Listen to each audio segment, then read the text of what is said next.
Poi la pizza con la parmigiana di melanzane, ve l'avete mai mangiata? Vieni, vieni.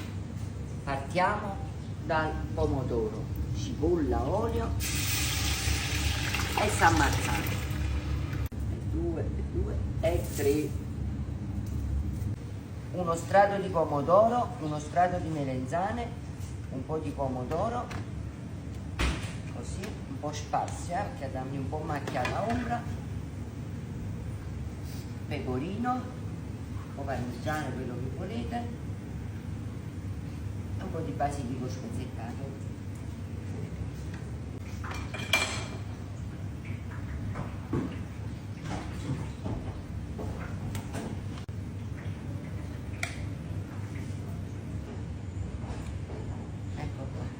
E continuiamo poi con gli strati di melanzane, pomodoro, formaggio e basilico. Sì, ho finito, ho fatto tutti gli strati di melanzane, provola, formaggio. Adesso l'ultimo strato con il pomodoro. Ecco qua. Lo scioliniamo torno così a ruoto.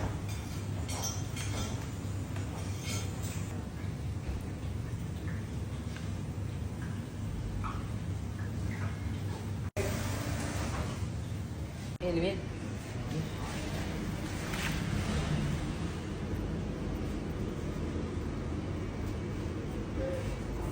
Ecco qua ragazzi, la parmigiana è pronta, la provola, ora ci facciamo una grande pizza parmigiana di melanzana.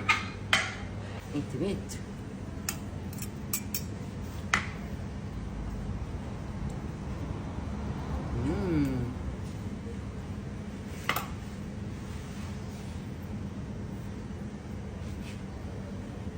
Grande Armando. Formaggio. Bravo.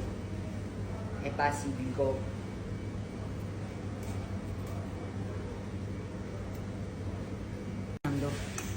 A bocca di fuoco, mi piace a me.